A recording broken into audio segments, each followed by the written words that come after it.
జ్ఞానాం నిహంతా మారుతాత్మజః న రావణసహస్రం మే యుద్ధే ప్రతిఫలం భవేత్ శిలాభిస్తు ప్రహరతః పాదపైశ్చ సహస్రశః అర్దయిత్వా పురీం లంకాం అభివద్యత మైథిలీం సమృద్ధార్థో గమిష్యామి విశతాం సర్వరక్షసాం ధర్మాత్మా సత్యసంధశ్చ రామో దశరథిర్యది పౌరుషీ చ ప్రతిద్వంద్వశరైనం జహిరావిణిం ఆపదామపహర్తారం దాతారం సర్వసంపదాం లోకాభిరామం శ్రీరామం భూయో భూయో నమామ్యహం.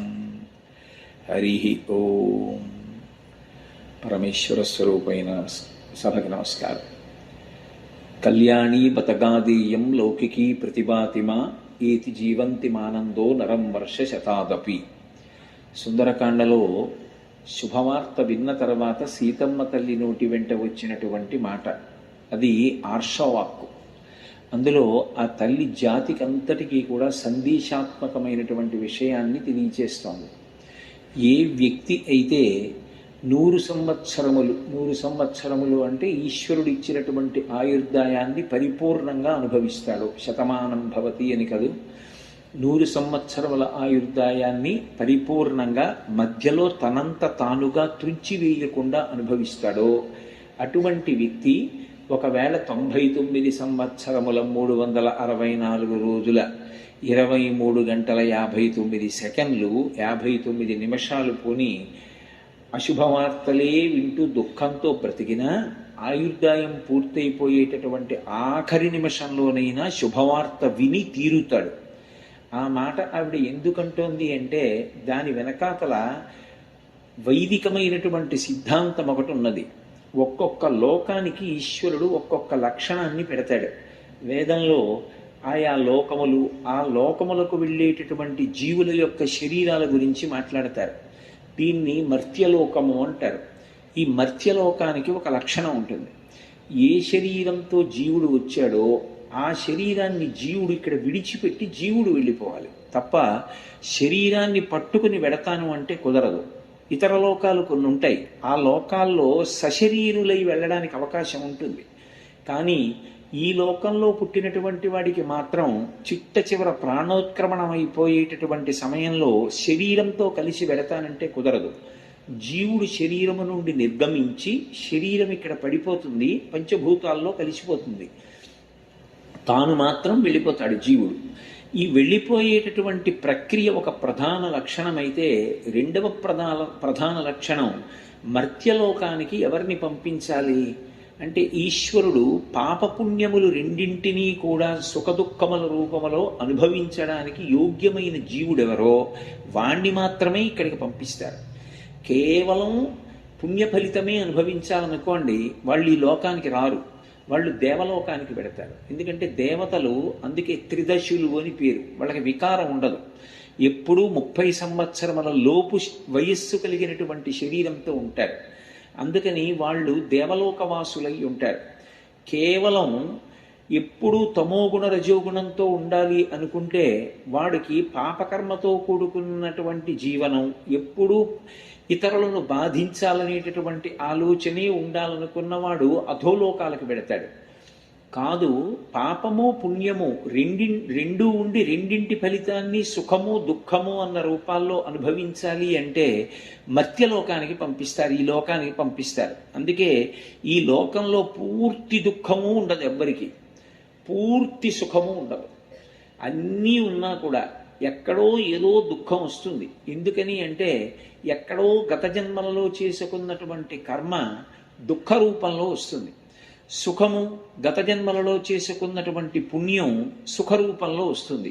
సుఖము దుఃఖము రెండు అనుభవించవలసి వస్తేనే ఈ శరీరంతో ఉంటాము అనేటటువంటి విషయం ప్రధానంగా అర్థమైందనుకోండి, అసలు దుఃఖం వచ్చిందని బెంగ పెట్టుకోవలసిన అవసరం ఉండదు. దాని స్వభావమే అది. మనుష్య శరీరంతో వచ్చిన తర్వాత దుఃఖం కూడా అనుభవించి తీరవలసిందే. దుఃఖం అనుభవంగా పొందకుండా ఉండగలిగిన వాడు ఒక్కడే ఉంటాడు, జ్ఞాని. జ్ఞాని సాక్షి మాత్రంగా చూస్తాడు.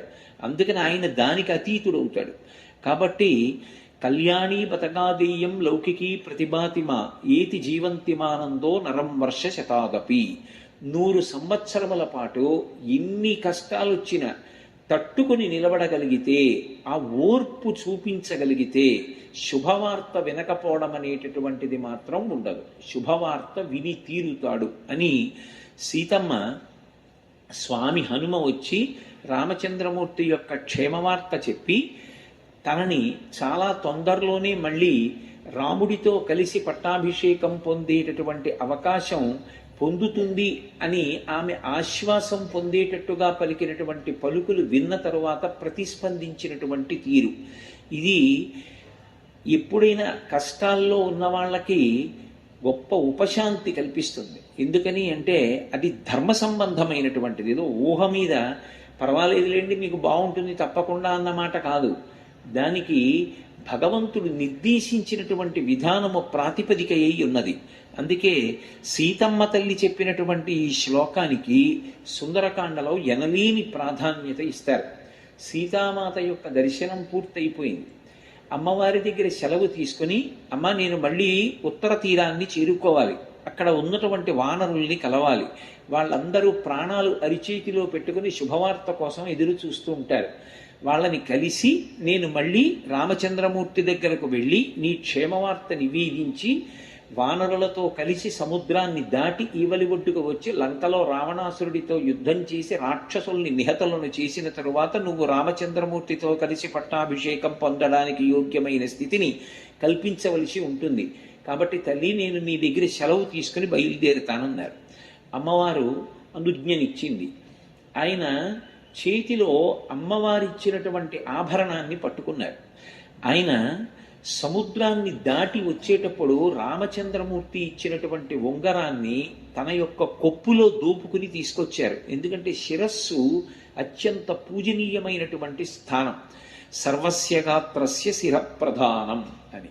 ఏమండి అలా తల మీదే పెట్టుకోవాలా అంటే నేను మీకు ఒక్క మాట చెప్తాను చూడండి. ఏ వస్తువుని ఎక్కడ ఉంచుతారు అనేటటువంటిది వస్తువుకి కలిగేటటువంటి నష్టం కానీ వస్తువుకి కలిగేటటువంటి పూజ్యత కానీ కాదు. ఆ వస్తువుని ఎవరు ఎక్కడ పెడతారు అన్నదాన్ని బట్టి ఆ వ్యక్తి యొక్క సౌశీల్యము ఆవిష్కృతమవుతుంది. ఓ ఇంట్లోకి వెళ్ళామనుకోండి, ఇంట్లో అమ్మగారు నాన్నగారి యొక్క చిత్రపటం కనపడి అమ్మగారు నాన్నగారికి ఒక పూలదండ వేసి ఉందనుకోండి, మీరు ఆ ఇంటి యజమాని యొక్క సంస్కారాన్ని చెప్పేయచ్చు. మీరు ఒక పుస్తకాల గూడు చూస్తే అందులో ఉండేటటువంటి పుస్తకాలని బట్టి ఆ యజమాని లక్షణం చెప్పచ్చు. ఏ వస్తువు ఎక్కడ పెడతారు అన్నదాన్ని బట్టి యజమాని సంస్కారం అర్థమవుతుంది. ఒక ఎంగిలి చేసిన మంచినీళ్ల గ్లాసుని భగవద్గీతని ఒక చోటే ఉంచితే భగవద్గీత యొక్క గౌరవం ఏం పోదు. కానీ అలా భగవద్గీతపై ఉంచినటువంటి వ్యక్తి యొక్క కుసంస్కారం మాత్రం వ్యక్తం అవుతుంది. అందుకే ఏ వస్తువు ఎక్కడ పట్టుకోవాలో, ఎక్కడ పెట్టుకోవాలో, ఎలా తీసుకెళ్లాలో, ఎంత జాగ్రత్తగా దాన్ని మనం కాపాడవలసి ఉంటుందో అలా వ్యవహరించినప్పుడే మనలో ఉండేటటువంటి సంస్కారము అభివ్యక్తమవుతుంది. సంస్కారము అనేటటువంటిది ఏదో పెద్ద పెద్ద విషయాలకు సంబంధించింది కాదు. ఏ చిన్న విషయం దగ్గరైనా సరే అసలు మనిషి జీవితం ఎంత పొందికగా ఉంటుంది అన్నది తెలుస్తుంది. రామాయణం చదివితే రామాయణంలో ఎవరు ఎలా ప్రవర్తించాలో, ఎవరు ఎలా ప్రవర్తిస్తే సంస్కారవంతులంటారో మనకి ఎంత అద్భుతంగా మాట్లాడతారో మహర్షి. నేను మీతో మొదటి రోజు చెప్పా, ఆయన ఎవరికి ఎక్కడా కూడా ఏ విధమైనటువంటి ధ్రువపత్రాలు ఇవ్వరు. కానీ ఎవరు ఏం చేస్తున్నారో చెప్తారు. దాన్ని బట్టి అర్థమవుతుంది. రామాయణ ప్రారంభంలోనే అసలు వాల్మీకి మహర్షి సంధ్యావందనం చేసుకోవడానికి బయలుదేరారు. సంధ్యావందనానికి బయలుదేరారంటే తమసా నదీ స్నానం చేస్తారు. ఆయన నదీ స్నానానికి వెళ్ళారంటే నదీ స్నానానికి గురువుగారు బయలుదేరతారు, మాధ్యాన్విక సంధ్య చేస్తారు. కాబట్టి ఆయన ఎన్ని గంటలకు బయలుదేరతారు? ఏదో 12 గంటలకి సంధ్యావందనం చేయాలంటే 11:15కో బయలుదేరుతారు. వాల్మీకి మహర్షి స్నానానికి బయలుదేరినప్పుడు తన వస్తువులను తాను సర్దుకోలేదు. మహర్షి ఆశ్రమంలోంచి బయటికి వచ్చి తమసా నది వైపుకు వెళ్ళిపోతున్నారు. వెనక శిష్యుడు అనుగమించాడు. అనుగమించిన శిష్యుడు గురువుగారు స్నానం చేస్తే ఏమేం కావాలో, గురువుగారికి సంధ్యావందనానికి ఏం కావాలో జ్ఞాపకం పెట్టుకుని అవన్నీ శిష్యుడు పట్టుకున్నాడు. ఇవి మహర్షి ఎక్కడ మరిచిపోరు. రామాయణం చదివితే ఒక అద్భుతం మీకు గోచరిస్తుంది. అసలు రామాయణంలో ఉన్న గొప్ప విషయం ఏంటంటే కేవలం కథని వర్ణించరు. ప్రతి చిన్న విషయాన్ని కూడా మహర్షి చెప్తారు. అసలు ఏది విడిచిపెట్టరు. గడియ తీశాడు, కుడికాలు పెట్టాడు, లోపలికెళ్ళాడు, నమస్కారం చేశాడు, తల ఉంచాడు, కొద్దిగా మాట్లాడాడు. ఎంత స్పష్టంగా చెప్తారు. హనుమ సీతమ్మ దగ్గర నుంచి బయలుదేరారు అని వదిలేయచ్చు. సీతమ్మ అనుజ్ఞనిచ్చింది, సీతమ్మ దగ్గర బయలుదేరారు అని చెప్పచ్చు. కానీ మహర్షి అలా చెప్పరు. ఆయన అంటారు, ప్రదక్షిణ పురస్సరంగా హనుమ సీతమ్మ నుండి అనుజ్ఞ తీసుకుని వెళ్ళారు అంటారు. ప్రదక్షిణం అంటే దక్షిణం అంటే కుడి. మనం ఇది చాలా చాలా పవిత్రమైనది అని నమ్మితే దాని పట్ల గౌరవానికి సూచనగా ఏం చేస్తామంటే దాన్ని మన కుడి చేతి వైపుకే ఉండేటట్టుగా తిరిగితే ప్రదక్షిణం చేశాడంటారు. నేను ఇలా వెళ్ళాననుకోండి, ఈ మైకులు ఈ ఆసనం నా కుడి వైపుకు ఉంటాయి. నేను మళ్ళీ ఇలా తిరిగి వచ్చాననుకోండి, ఇవి నా ఎడమ వైపుకి వస్తాయి. ఎడమ వైపుకి ఏదైనా వచ్చిందనుకోండి, అది అంత పూజనీయం కాదు అని గుర్తు. కుడి చేతి వైపు ఉందనుకోండి, అది చాలా పూజనీయమైనది, దాని అనుగ్రహం చేత నేను వృద్ధిలోకి రావాలని కోరుకున్నట్లు గుర్తు. అందుకే పరమ పూజనీయులైన వారు కనపడ్డారనుకోండి, ప్రదక్షిణం చేస్తారు. తల్లి తండ్రి ఉదయం ఒకసారి ప్రదక్షిణం చేస్తారు. గురువుగారు కనపడ్డారు, ఓ ప్రదక్షిణం చేసి నమస్కారం చేస్తారు. ఏదో స్వామి హనుమ అక్కడ కూర్చున్నారు, స్వామి హనుమ అక్కడ కూర్చుంటే నేను వచ్చి ఇక్కడ కూర్చుంటే ఇంకేమి సుందరకాండ, ఇంకా నేను సుందరకాండ ప్రవచనం ఎందుకు? వేదిక మీదకి వస్తే ఆయనకి ప్రదక్షిణ పురస్సరంగా నేను ఈ ఆసనంలోకి రావాలి. దీంట్లో నేను కూర్చున్నాను అంటే నా కథ చెప్పడానికి కాదు, ప్రార్థనా శ్లోకం చెప్తే సుందరకాండ చెప్పడానికి కూర్చుంటాను. సుందరకాండలో ఉన్నటువంటి భావాన్ని చెప్పగలిగినటువంటి అదృష్టం నాకు ఈ కుర్చీలో కూర్చుని పట్టాలి. ఇది నా జీవిత అభ్యున్నతి, నా జీవుడికి కలిగేటటువంటి ఫలితం. ఈ కుర్చీకి ఒక గౌరవం ఉంది. ఇది విశ్రాంతి కోసం వేసిన కుర్చీ కాదు. అందుకని దీనికి ప్రదక్షిణ పురస్సరంగా వచ్చి కూర్చోవాలి.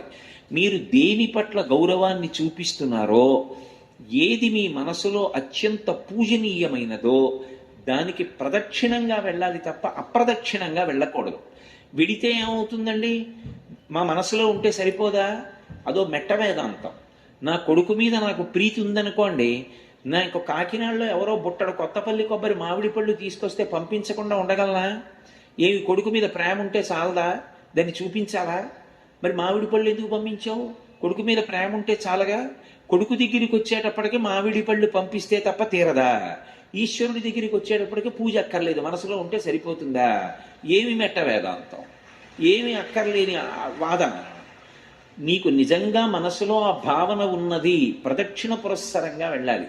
మీరు వాల్మీకి రామాయణం చదువుతుంటే అసలు మనిషి నడవడం ఎలాగో, కూర్చోవడం ఎలాగో, ఎలా మాట్లాడాలో, ఎలా ప్రారంభించాలో, ఎలా పూర్తి చెయ్యాలో, ఎవరి దగ్గర ఎలా ప్రవర్తించాలో, ఎలా ప్రదక్షిణం చెయ్యాలో, ఎవరు అప్రధానులైతే వాళ్ళని విసుక్కోకుండా తక్కువతో పంపించవలసి ఉంటుందో ఎంత అద్భుతంగా మాట్లాడతారో మహర్షి.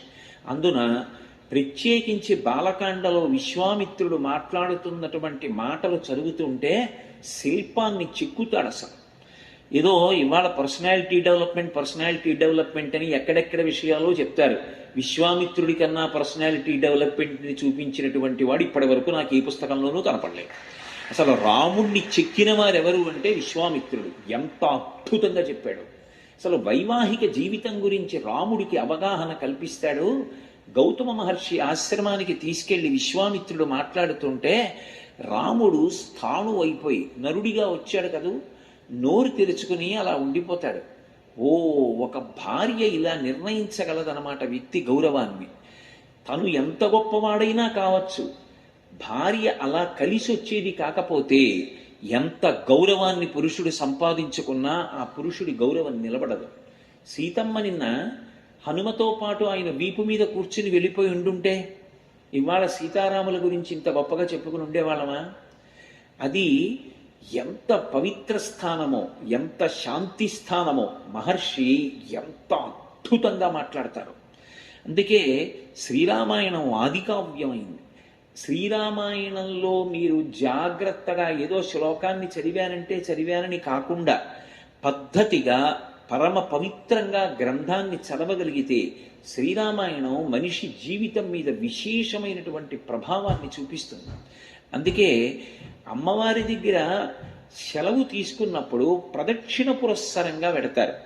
ఒక్క మాట సీతమ్మతో మాట్లాడాలనుకోండి, ఎంతో ఆలోచించి మాట యందు లేఖితనం రావట్లేదు. చాలా పడికట్టు పదాలు, ఎక్కడ ఆమెతో మాట్లాడేటప్పుడు కించిత్ గౌరవానికి భంగం కలగకుండా చూసుకుంటారు. అంత జాగ్రత్తగా మాట్లాడతారు. అసలు మాట మాట్లాడడం అంటే ఎలా ఉండాలో, ఎవరి దగ్గర మాట్లాడాలో, ఎవరి దగ్గర మాట్లాడకూడదో, అమ్మ బాబోయ్ రామాయణం చదువుతుంటే ఇలా ఉంటుందా శీలవైభవం అంటే అనిపిస్తుంది. సీతమ్మని అనసూయమ్మ అడుగుతుంది, రాముడి గొప్పతనం ఏం కనపడింది నీకని అడిగింది. అడిగితే ఆవిడ రాముడిలో ఉన్న చాలా గొప్పతనం ఎవరైనా ఏం చెప్తారంటే ధర్మం చెప్తారు, ఎవరైనా ఏం చెప్తారంటే సత్యం చెప్తారు, ఎవరైనా ఆయన పరాక్రమం చెప్తారు. సీతమ్మ ఏం చెప్పిందో తెలుసా? నా భర్త అనృతం నహిరామస్య కదాచిదపి సమ్మతం విశేషేనాశ్రమస్త సమీపే స్త్రీజనస్య చ. ఇది నా భర్త గొప్పతనం. ఏమి శీల వైభవం! ఒక భర్త బలహీనత ఏమిటో, భర్త బలం ఏమిటో భార్యకి తెలుస్తుంది. ఆవిడంది, నా భర్త కొన్ని ప్రదేశాలకు వెళ్ళినప్పుడు అసలు మాట్లాడడం చేతకాక కాదు, అక్కడ మాట్లాడకపోవడం గౌరవం అని నా భర్తకి తెలుసు. ఎక్కడ మాట్లాడ్డో తెలుసా అమ్మా? నా భర్త విశేషేణ ఆశ్రమస్తస్య, ఒక ఆశ్రమ ప్రాంగణంలోకి వెడితే అక్కడ గురువులు ఉంటారు. గురువుగారు మాట్లాడాలి, నేను వినాలి. అంతేకాని గురువుగారి దగ్గరికి వెళ్ళి కూడా నేను మాట్లాడితే ఏమనరు, నవ్వుతూ వింటారు. అంతే, అమాయకుడురా వీడు, ఇంకా పెరగవలసిన వాడు అనుకుంటారు. కాబట్టి గురువుగారి దగ్గర మాట్లాడకూడదు, గురువుగారి దగ్గర వినాలి. ఎంతసేపు గురువుగారు మాట్లాడుతుంటే ఇలా చూడకూడదు. గురువుగారు మాట్లాడుతుంటే వినడం అంటే అది అదృష్టం, అంతే. జీవితంలో అంతకన్నా భాగ్యం లేదు అని వినగలగాలి.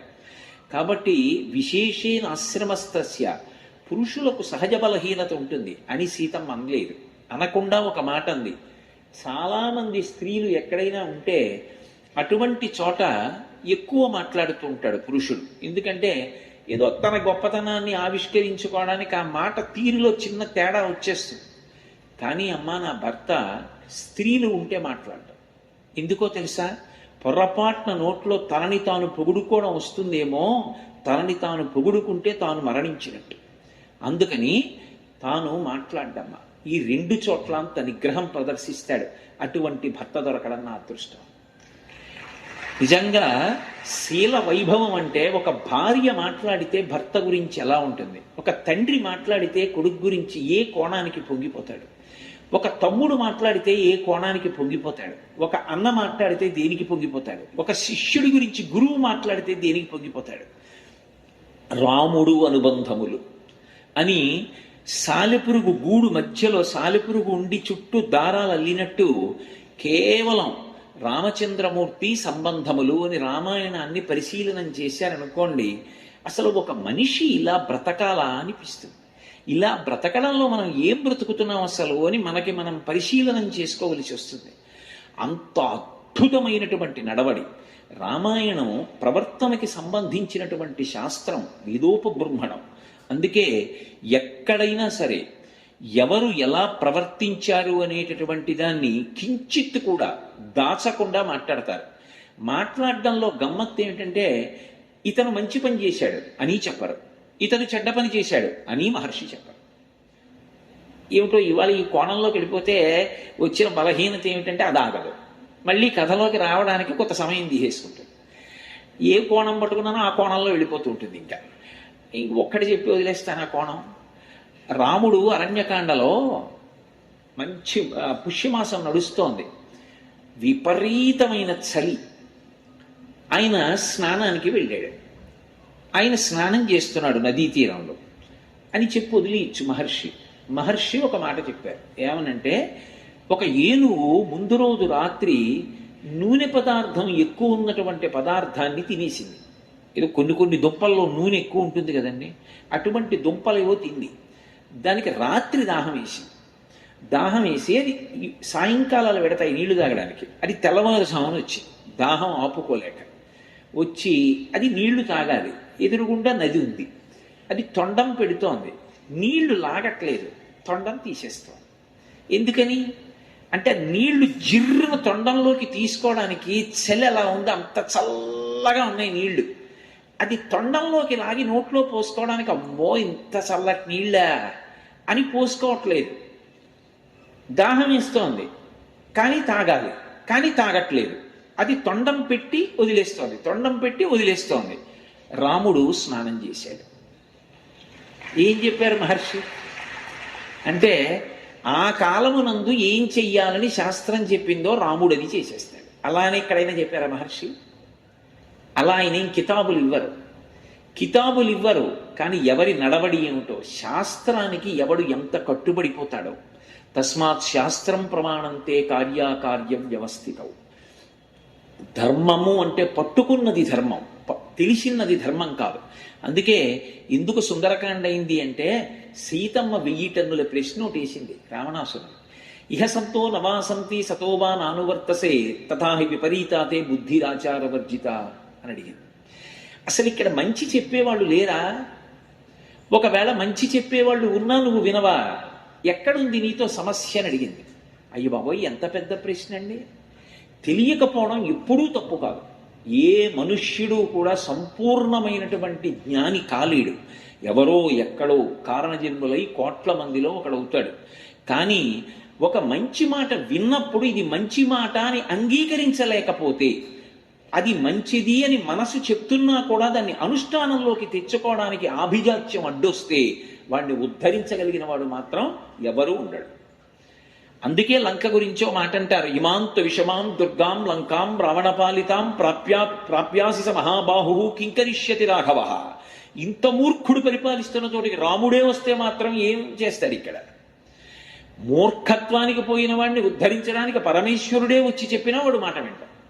వాడి మూర్ఖత్వం వాడిని పాడి చేసేస్తుంది. కళత్రాని చ సౌమ్యాని మిత్రవర్గం స్తథైవచ ఇదీచ్ఛసి చిరంభోక్తం మాకృధారామ విప్రియం అని చెప్పాడు మారీచుడు.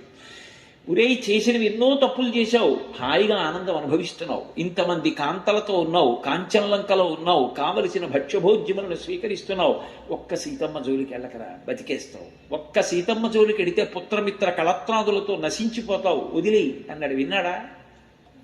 అది మూర్ఖత్వం అంటే. మంచి మాట వినను మొదటి తప్పు. మంచి మాట వినపడినా ఒకవేళ మనసులో అది మంచి మాట అని నాకు ఎరుకలోకి వచ్చినా నేను అనుష్ఠాన పర్యంతంలోకి తెచ్చుకోను. వాడు శరీరం మనుష్య శరీరంతో ఉన్నా వాడిని ఉద్ధరించగలిగిన వాడు ఉండడు.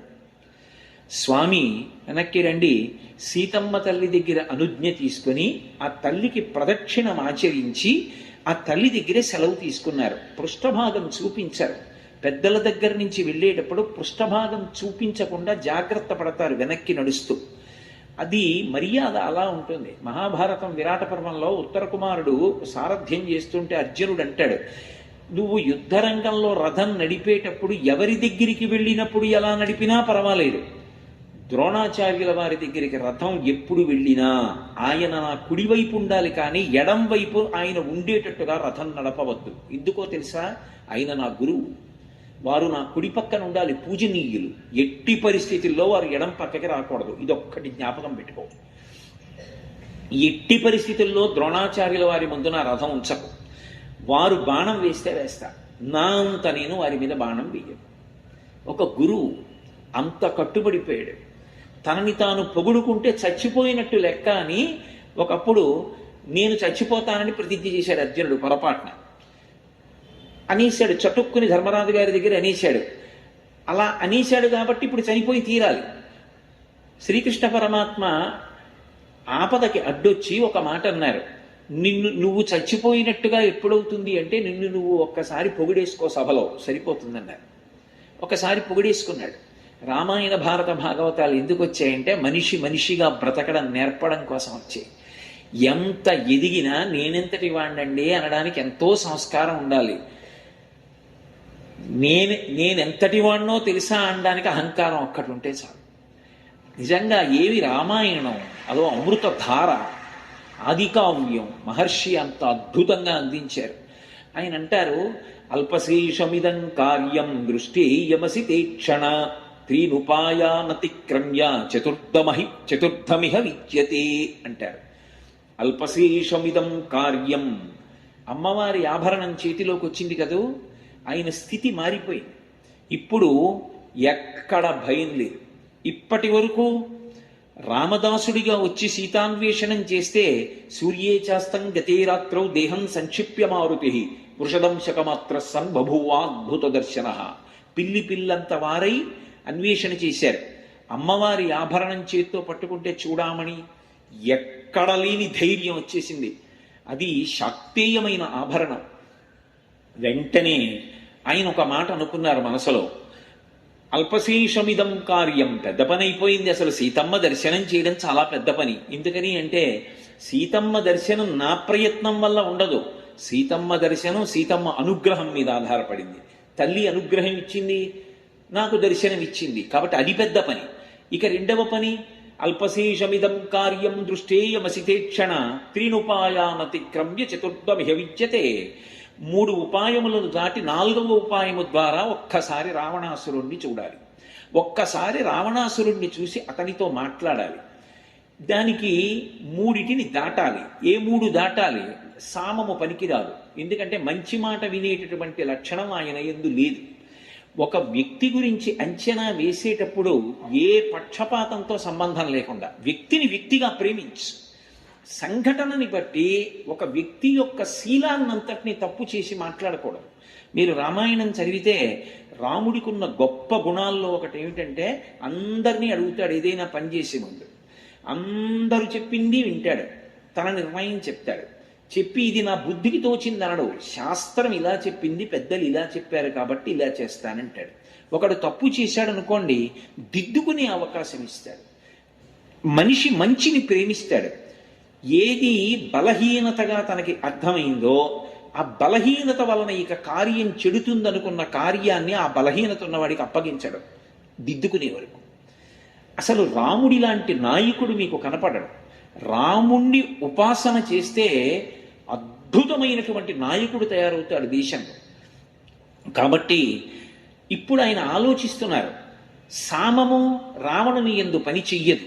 ఎందుకు పని చెయ్యదు అంటే మంచి మాట వినడం అనేటటువంటి లక్షణం ఉంటే నేను చెప్పడం ఏమిటి? ఎప్పుడో చెప్పాడు. అసలు మారీషుడు సీతాపహరణానికి పూర్వమే చెప్పేశాడు.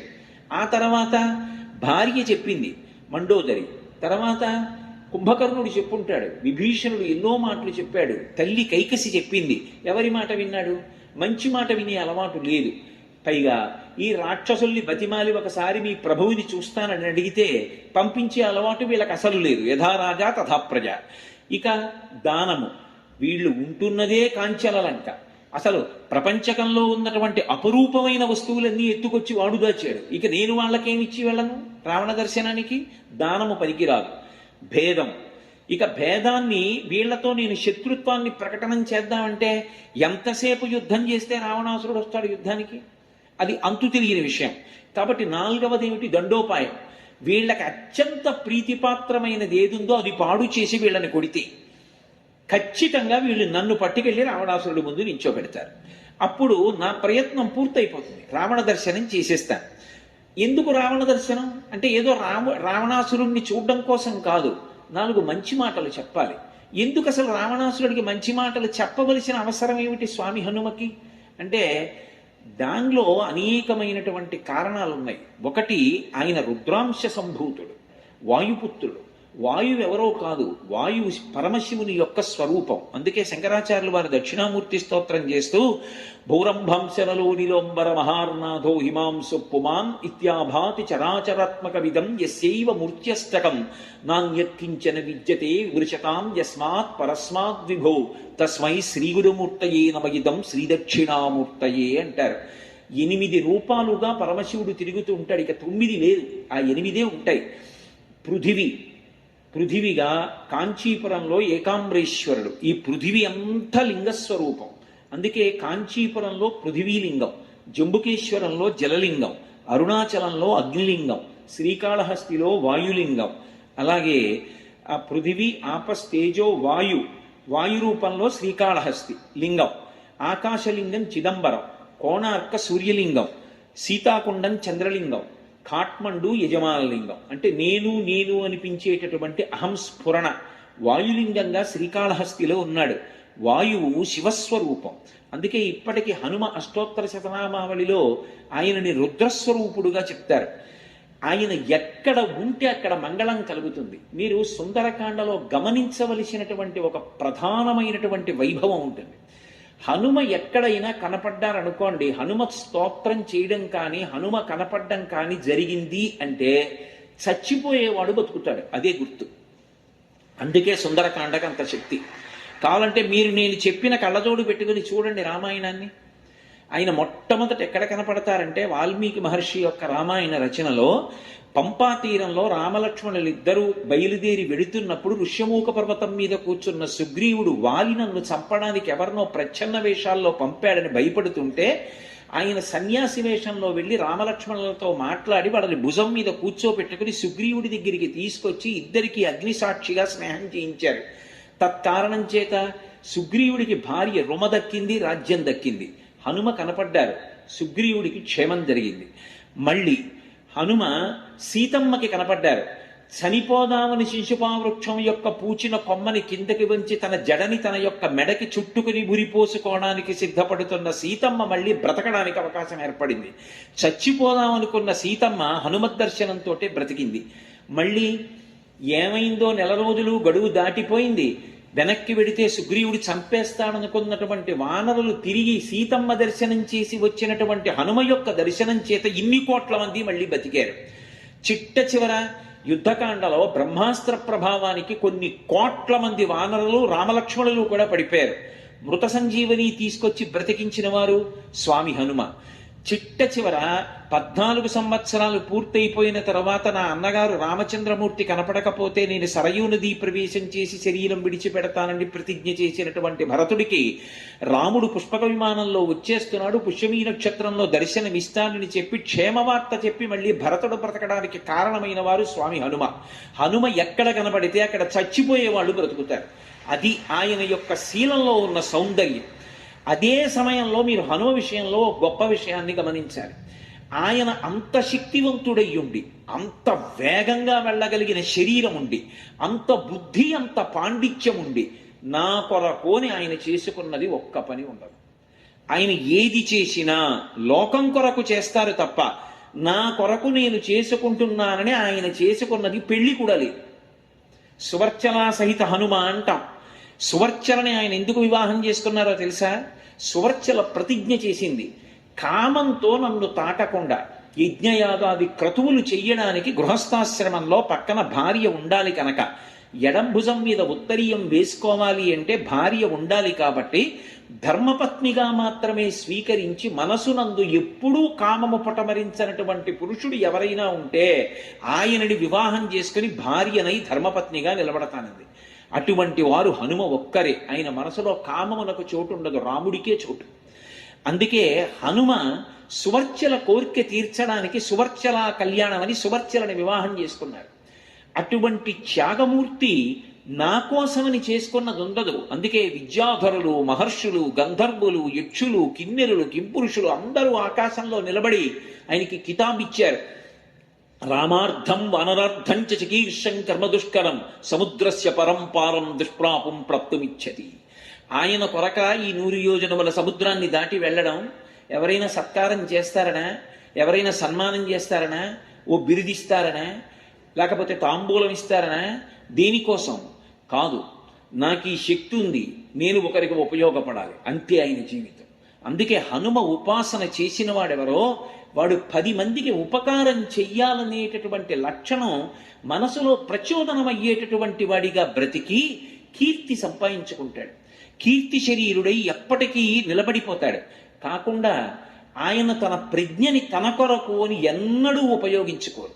అంతటి బుద్ధిమతాం వరిష్టం, ఎంతటి ఆలోచనా శక్తి అంటే మహానుభావుడిది.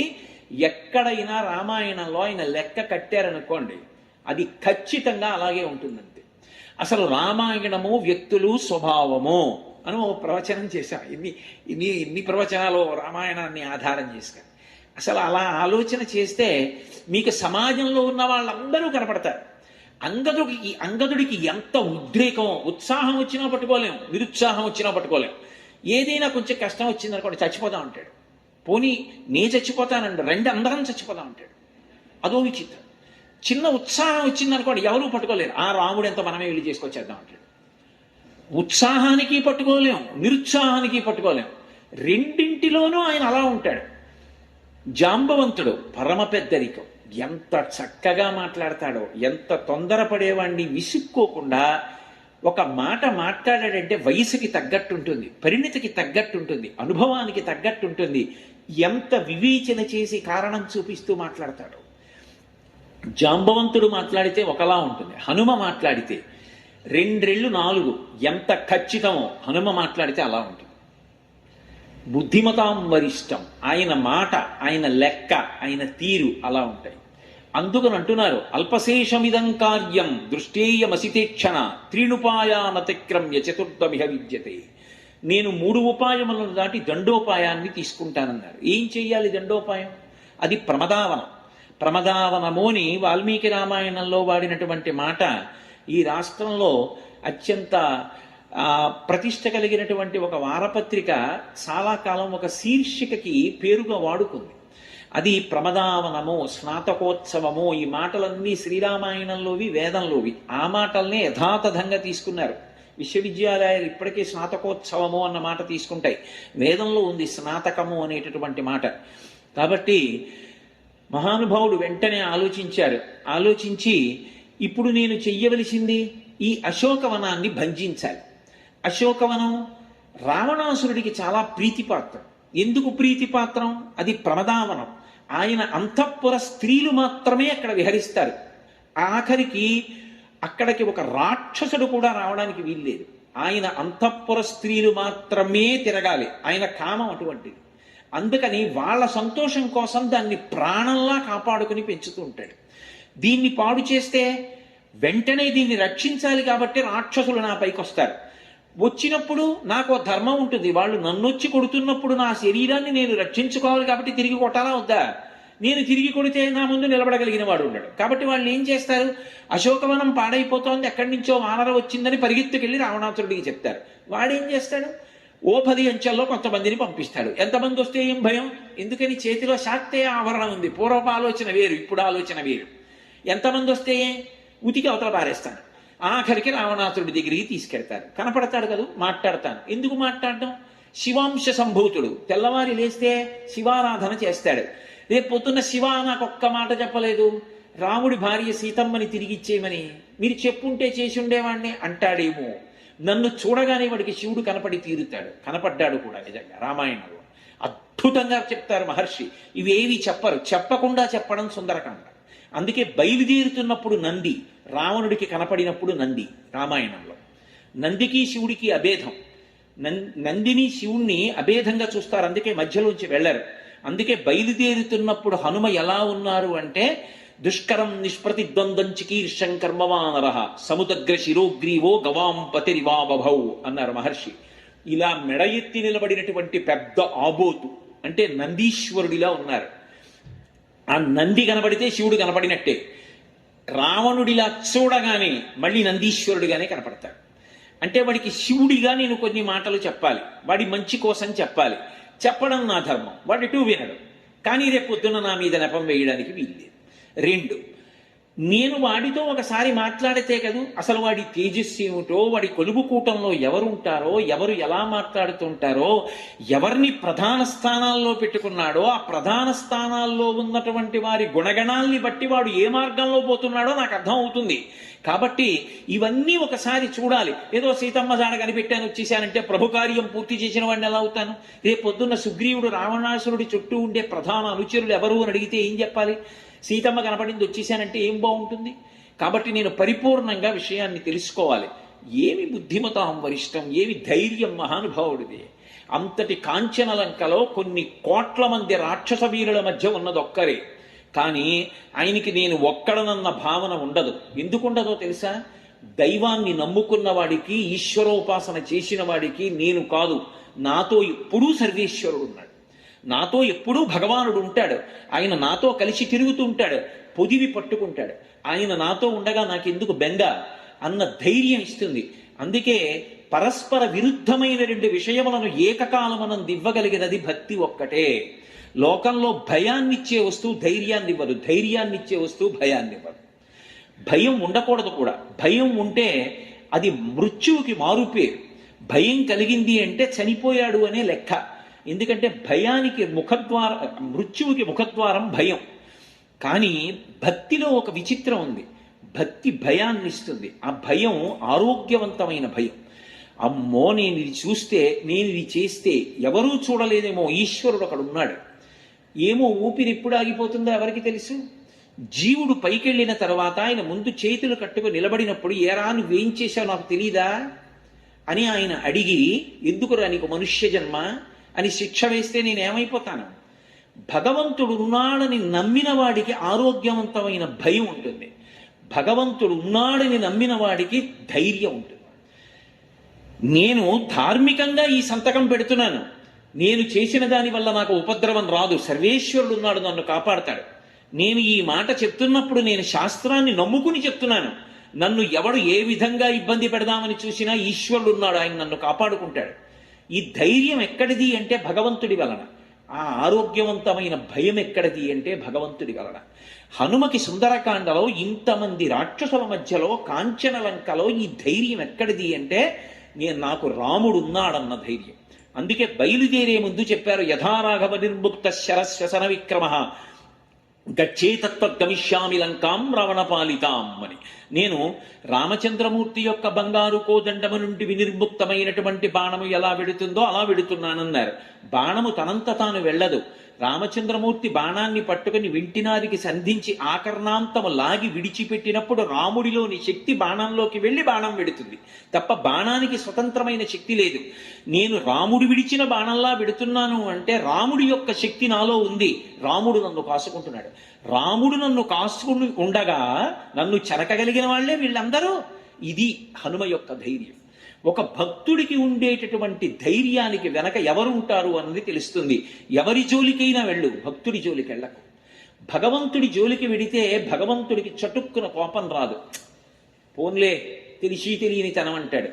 తనని నమ్ముకున్న వాడి జోలికి వెళ్ళాడు అనుకోండి, విశేషమైనటువంటి ఆగ్రహాన్ని పొందుతాడు. ముందు చటుక్కున తొందరపడిపోయేవాడు ఎవరో తెలుసా, జాగ్రత్త పడిపోయేవాడు ఎవరో తెలుసా, భగవంతుడు జాగ్రత్త పడతాడు భక్తుడి జోలికి వెడితే. ప్రహ్లాదోపాఖ్యానం అంతా అదే భాగవతంలో. ఎక్కడున్నాడని అడిగాడు. వజ్జలు నేర్పని ఈవది మజ్జాతుడవైన నీకు బరియవ్వరిచేను జానమయ్య బాలక తజ్జనులం పేరు కొనుము తగనామరోలం. నీకు వజ్జలు ఉపాధ్యాయులు చెప్పలేదు, విష్ణు ఉన్నాడు అంటున్నావు, ఎక్కడున్నాడు రా?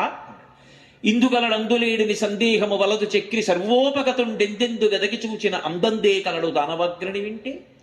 ఇక్కడ అక్కడ అంటావేంటి నాన్న, ఇక్కడ అక్కడ అనకు, అంతటా ఉన్నాడన్నాడు. అంతటా ఉన్నాడని తన భక్తుడు అనగానే విష్ణువు ఉత్తర క్షణంలో అప్రమత్తుడయ్యాడు. ఎందుకని? అంతటా ఉన్నాడంటున్నావు కదా అని చూపుడు వేలు హిరణ్యకశిపుడిది ఇలా తిప్పి ఎక్కడ ఆగుతుందో తెలియదు.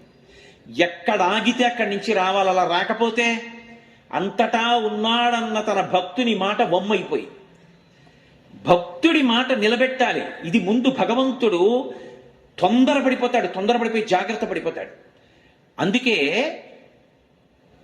హరి సర్వాకృతులంకలండనుచు ప్రహ్లాదుండు భాషింప ఎందును లేడనుచు దైత్యుండు తర్జింప శ్రీనరసింహాకృతి దాల్చనచ్యుతుడు నానా జంగమస్థావరోత్కర గర్భంబుల అన్ని దేశములను దండ ప్రభావంబునన్ అంటారు పోతన గారు. అసలు ఈ బ్రహ్మాండములన్నీ కలిపి ఒక నరసింహం అయిపోయి. ఎందుకంటే ఏమో చూపుడు వేలు ఎక్కడాగుతుందో అక్కడి నుంచి రావాలి. భక్తుడి జోలికి వెడితే ముందు భగవానుడు జోక్యం చేసుకుంటాడు. అందుకే భగవంతుడి ఆగ్రహం పొందడానికి తేలిక మార్గం ఏమిటంటే భక్తుడి జోలికి వెళ్ళడమే.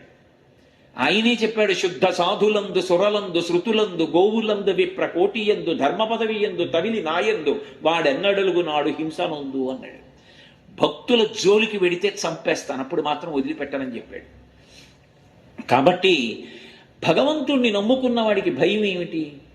సావిహ్వల శోకలతా ప్రతాన వనస్థలీ శోకలతా ప్రతాన జాతాదశ్చ ప్రమదావనశ్చ కపీబలాబ్ధి ప్రమదావనశ్చ. శ్లోకం హేళగా ఉంటుంది.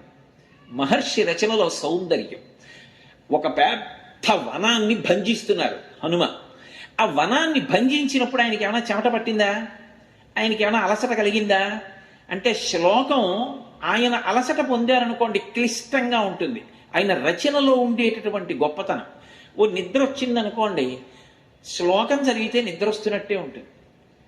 అంత గొప్పగా ఉంటాయి కిష్కింధకాండలో. ఇప్పుడు మళ్ళీ నేను వాటన్నిటి జోలికి వెడితే ఇవాళ సుందరకాండ పూర్తి చేయాలి కూడా. అందుకని ఆయన ఆ శబ్దముల చేత శ్లోక రచనలో ఆవిష్కరిస్తారు. ఆయన చాలా హేళగా ఉండేటటువంటి శ్లోకాన్ని ఇస్తున్నారు. సావిహ్వలాశోకలతా ప్రతాన.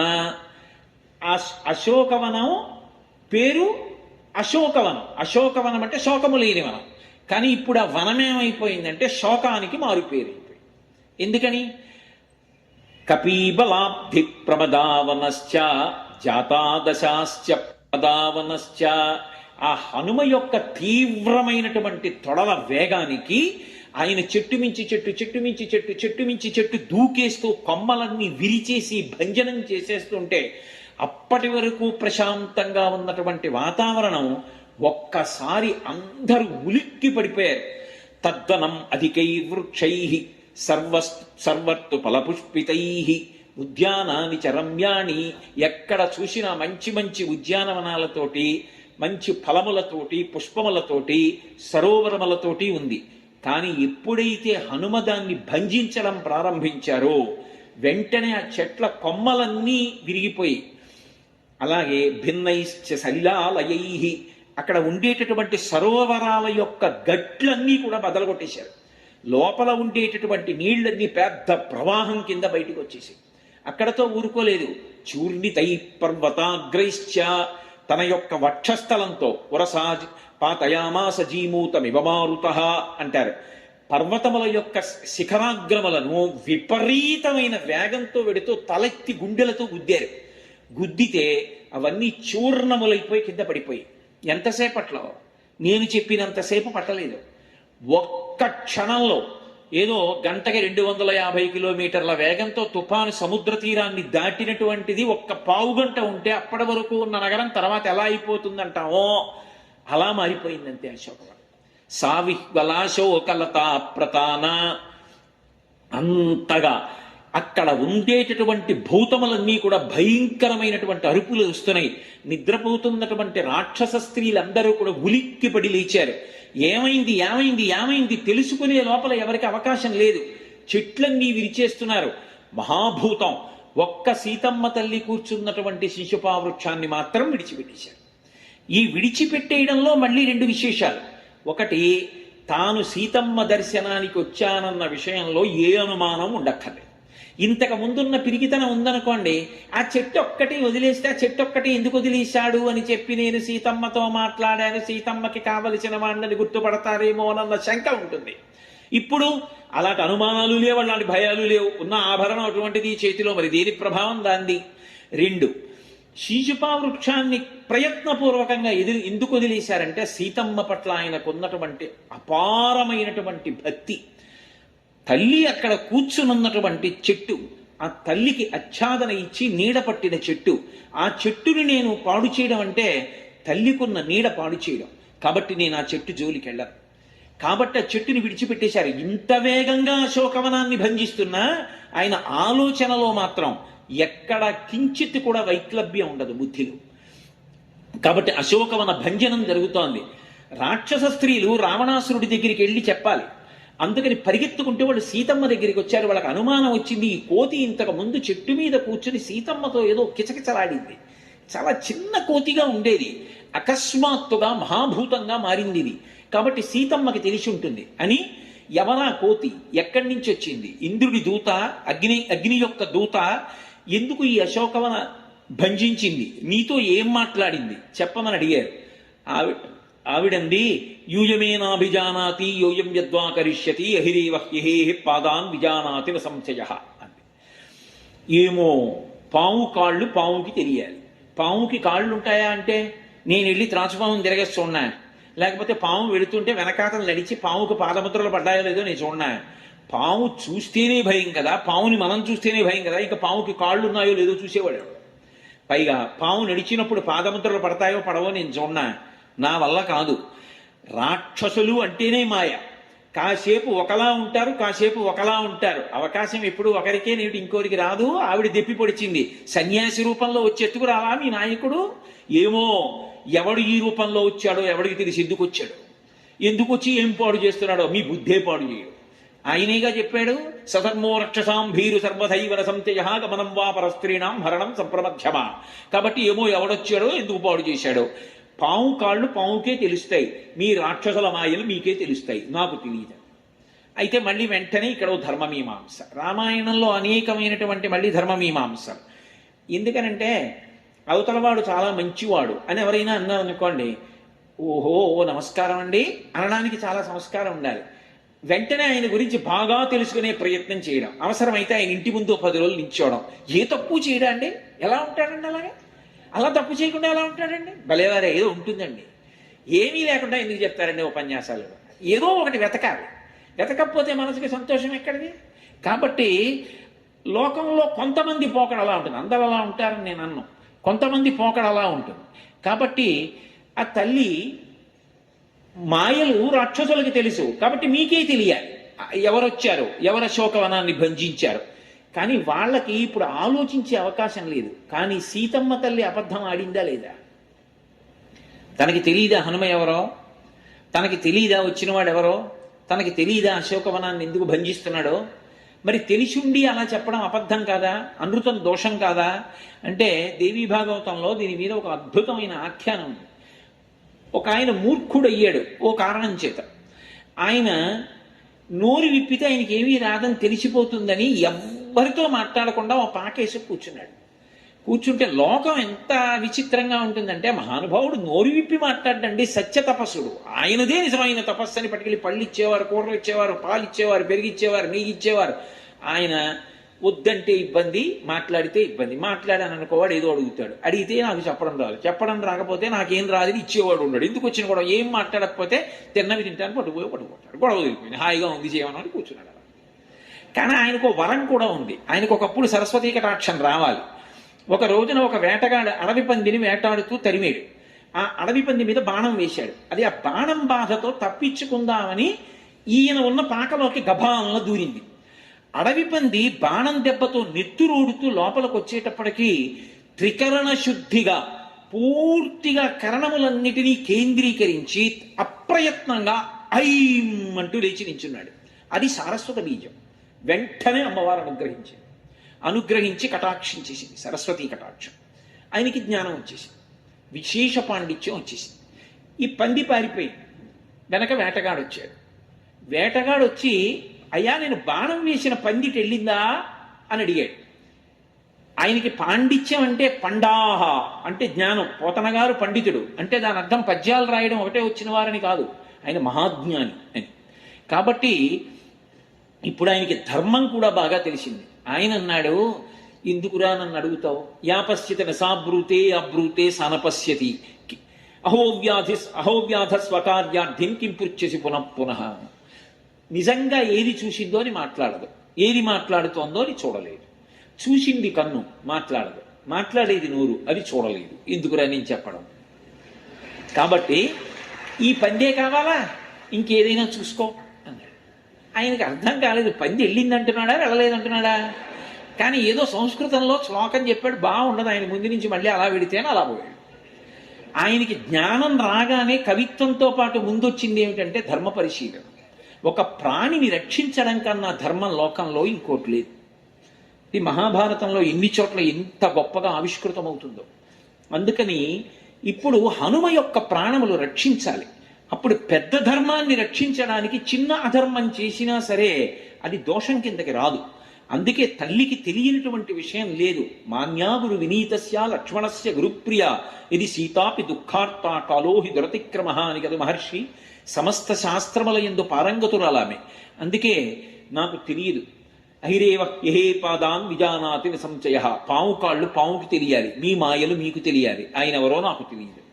వెంటనే రాక్షసులందరూ పరుగు పరుగున రావణాసురుడి దగ్గరికి వెళ్ళారు.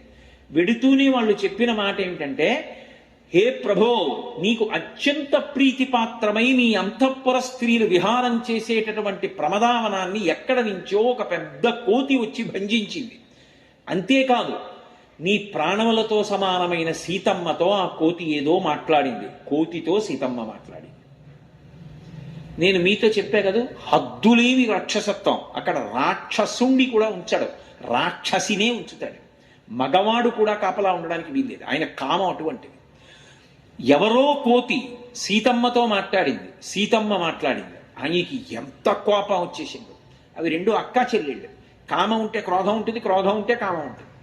అందుకని వెంటనే ఆ మాట విన్నాడంతే, సీతమ్మతో ఎవరో మాట్లాడారు అన్న మాట వినగానే ఆయన కన్నుల వెంట పడినటువంటి నీటి బిందువుల్ని మహర్షి దేంతో పోల్చారంటే, ఒత్తికి నూనె ఎక్కువైపోయి ప్రమిదలో వేసి వెలిగించారనుకోండి, వెలిగించినప్పుడు దానికి ఎక్కువైపోయినటువంటి నూనె అగ్నిహోత్రంతో కలిసి కింద పడుతుంది మండుతూ.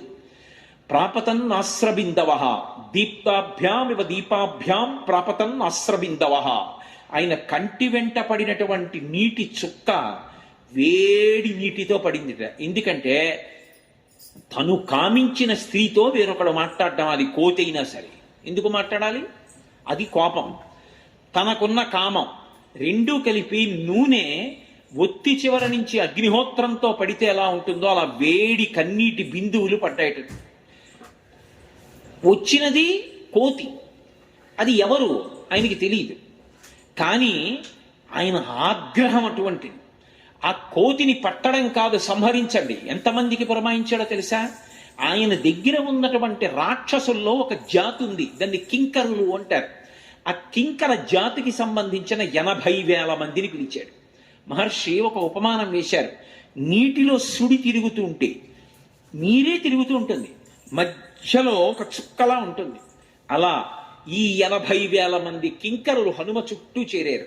మీరు ఒకటి ఆలోచించండి, నిజానికి హనుమ కాదనుకోండి, అదొక కోతి అనుకోండి. చుట్టూ చేరి 80,000 మంది 80,000 బాణములు విడిచిపెట్టారనుకోండి, ఇంక అసలు గుర్తుపట్టడానికి ఎలా ఉంటుంది ఆ శరీరం? ఛిద్రమైపోయి ముక్కలైపోతుంది. అంటే ఆయన కోరిక ఏమిటంటే, సీతమ్మతో మాట్లాడింది ఆ కోతి. నేనంటే అమ్మ అంటాను, ఆయన అనడా మాట. ఆవిడితో మాట్లాడింది ఆ కోతి, వాడు తట్టుకోలేడు. అందుకని 80,000 మంది కింకరుల్ని పంపించాడు, ఆ కోతిని సంహరించండి. అగ్నిహోత్రంలోకి శలభాలు వెళ్ళినట్టు వీళ్ళందరూ కలిసి హనుమని పట్టుకోవచ్చు అనుకుని 80,000 మంది చుట్టూ చేరారు. ఆయన పూర్వం అయితే ప్రకటనంగా చెప్పరు, ఇప్పుడు పరమధైర్యంతో చెప్తారు.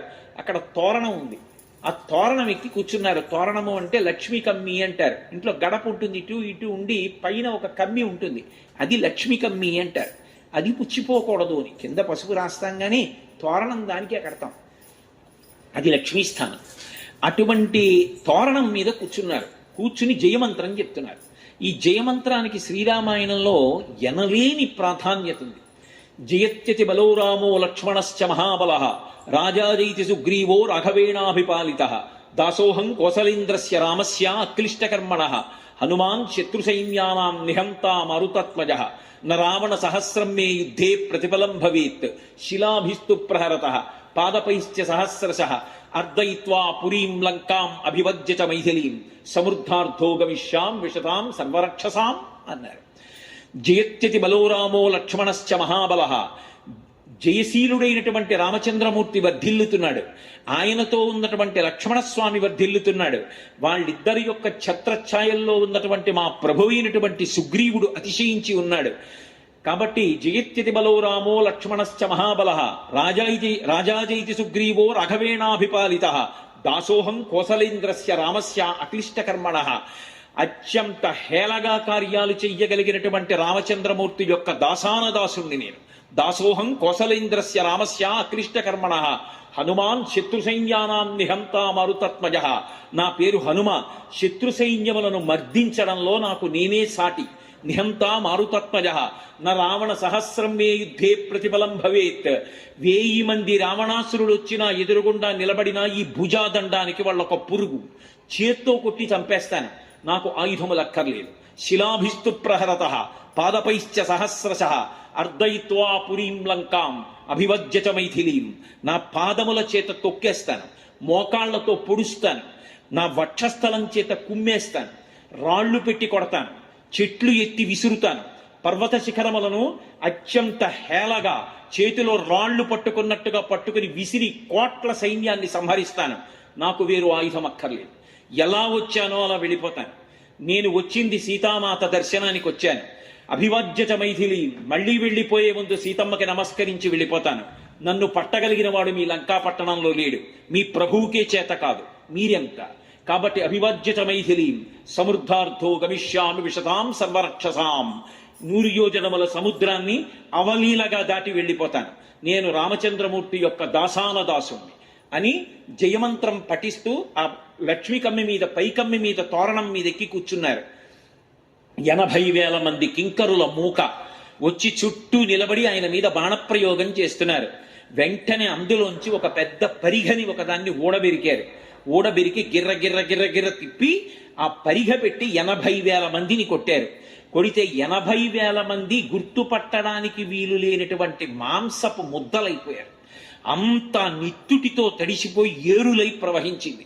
అప్పటి వరకు ప్రశాంతంగా ఉన్నటువంటి అశోకవనంలో కన్నులు మూసి కన్నులు తెరిచేటప్పటికి 80,000 మంది కింకరుల మూక గుర్తుపట్టడానికి వీలు లేకుండా అయిపోయారు.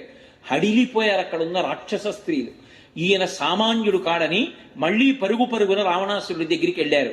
80,000 మంది కింకరులు మడిసిపోయారు. ప్రభో, అది సామాన్య వానరం కాదు, అదేదో మహావానరం. దానికి అలసట లేదు, హేళగా భంజిస్తోంది. ఆ పైన ఉన్నటువంటి తోరణం మీద కూర్చుంది, సీతమ్మకి నమస్కరిస్తోంది. అది ఎలా వచ్చానో అలా వెళ్ళిపోతానని చెప్తోంది. బహుశా మహేంద్రుడి యొక్క దూతయో, అగ్ని యొక్క దూతయో, రామచంద్రమూర్తియే సీతమ్మ యొక్క జాడ కనిపెట్టడానికి దూతని పంపించాడో మాకు తెలియదు. కాబట్టి నువ్వు వెంటనే జాగ్రత్త పడి ఆ వానరాన్ని పట్టుకోగలిగినటువంటి వారిని పంపించమన్నారు. వెంటనే సభలో చుట్టూ కలిగి చూశాడు. 7 మంత్రిసుతులు కనపడ్డారు. 7 మంత్రిసుతుల వంక ఇలా చూసేటప్పటికి ఉత్సాహంతో యజ్ఞకుండంలో నేయి వేస్తే అగ్ని జ్వాల ఎలా పైకి లేస్తుందో అలా లేచారు. లేచి మేము యుద్ధానికి ఎడతామని బయలుదేరారు. 7 మంత్రిసుతులు కలిసి బయలుదేరి వస్తున్నారు. తలేనాభ్యహనత్కాంశ్చి పాదైకాంశ్చిత్ పరంతప ముష్టినాభ్యహనత్కాంశ్చి నఖైకాంశ్చిత్ దదారయత్. 7 మంత్రిసుతులు కొన్ని వేల మంది సైన్యంతో కలిసి వచ్చారు. ఇంత సైన్యాన్ని ఆ పైన ఉన్నటువంటి పరిఘ తీసి కొట్టి పర్వతాకారంగా భీషణంగా పెరిగి ఆకాశంలోకి ఎగిరి పైనుంచి కింద పడి ఒక్కసారి ఆ తలీనాభ్యహనత్కాంశ్చి పాదైకాంశ్చిత్ పరంతప, పరమశివుడి యొక్క మహాప్రళయ తాండవం ఎలా ఉంటుందో వాళ్ళందరినీ అలా తన పాదముల కింద పెట్టి తొక్కేశారు. కొంతమందిని తన గోళ్ల చేత వక్షస్థలాన్ని చీల్చేశారు, కొంతమందిని మోచేతులతో పొడిచేశారు, కొంతమందిని చేతుల కింద పెట్టి నలిపేశారు, కొంతమందిని మోకాళ్ల మధ్య పెట్టి తొక్కేశారు. అటు ఇటు చూసేటప్పటికి ఒక్క రాక్షసులేడు. ప్రమమాధోరసాకాంక్షి ఊరుభ్యాన పరాంకపి కేచిత్తస్య నినాదేన తత్రైవ పతితా భువి అంటారు మహర్షి. కొంతమంది పారిపోతున్నారు దూరంగా. వాళ్ళందరి వంక చూసి పర్వతాకారుడై పెరిగి భీషణమైనటువంటి గొప్ప నాదం చేశారు. ఎక్కడికి పారిపోతారని ఆ పెద్ద నాదం వాళ్ళ చెవుల్లో పడేటప్పటికి వాళ్ళ గుండెలు బద్దలై ముక్కుల్లోంచి చెవుల్లోంచి నెత్తురు కారిపోయి ఎక్కడ వాళ్ళక్కడ పడి మడిసిపోయారు. ఇంతమంది మరణించారు. మళ్లీ తోరణం మీద కూర్చున్నారు. అస్త్ర విజయితాం రామో లక్ష్మణశ్చ మహాబల రాజాజైతి సుగ్రీవో రాఘవేణాభిపాలిత దాసోహం కోసలేంద్రస్య రామస్య క్లిష్టకర్మణ హనుమాన్ శత్రుసైన్యానాం నిహంతా మారుతత్మజ న రావణ సహస్రం మే యుద్ధే ప్రతిఫలం భవేత్ శిలాభిస్తు ప్రహరత పాదపైశ్చ సహస్రశః అర్దయిత్వా పురీం లంకాం అభివజ్య చ మైథిలీం సమృద్ధార్థో గమిష్యామి విశతాం సర్వరక్షసాం. మళ్ళీ అదే మాట చెప్పారు. ఈలోగా లోపలికి కబురెళ్ళింది. జంబుమాలి అని రావణాసురుని యొక్క 5 ప్రధానమంత్రుల్లో ఒక ప్రధాని అయినటువంటి ప్రహస్తుని యొక్క కుమారుడు. ఆ జంబుమాలి లేచి నిలబడ్డాడు. ఇత పూర్వం ఎందరో వీరుల్ని యుద్ధాల్లో ఓడించినటువంటి వాడివి, అపారమైనటువంటి పరాక్రమం ఉన్నవాడివి. పరమ జాగ్రత్తగా వెళ్ళి ఆ వానరాన్ని ప్రాణాలతోనైనా పట్టు, లేదా ఆ వానరాన్ని సంహరించు, కావలసినంత సైన్యాన్ని తీసుకెళ్లమన్నారు. గాడిదల రథం ఎక్కాడు. వచ్చి అర్ధచంద్రాకారంగా ఉన్నటువంటి బాణాలని హనుమ మీద ప్రయోగించారు. ఆయన వక్షస్థలంలో గుచ్చుకుని నెత్తురు కారుతోంది. పూచిన మోదుగు చెట్టులా ఉన్నారు. ఓహో, ఈ జంబుమాలి చాలా ప్రతాపం చూపిస్తున్నాడు, ఉపేక్షించకూడదనుకున్నారు. పరిగ ఒకటి పట్టుకుని ఆకాశంలోకి ఎగిరిపోయారు. ఆకాశంలో ఎక్కడున్నారని చూస్తున్నాడు జంబుమాలి. హఠాత్తుగా మబ్బుల్లోంచి కనపడి అపారమైనటువంటి వేగంతో కింద పడుతూ పడుతూ అరిచేతితో రథం మీద ఒక్క దెబ్బ కొట్టారు. మహర్షి అంటారు, అప్పటి వరకు జంబుమాలి కనపడుతున్నాడు, ఆ పైనుంచి కింద పడుతూ పడుతూ అరిచేత్తో ఇలా కొట్టి తాను నించున్నారు. అలా కొట్టి నించునేటప్పటికీ అప్పటి వరకు కనబడ్డాడుగా రథంలో.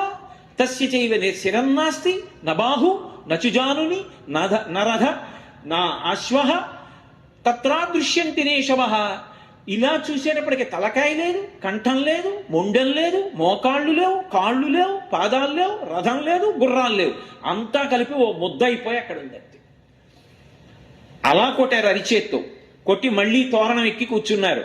కబురు లోపలికి వెళ్ళింది. ఈలోగా మళ్లీ కొంతమందిని పంపించాలి, ఖాళీగా ఉండడం ఎందుకు అనుకున్నారు. దూరంగా చూశారు.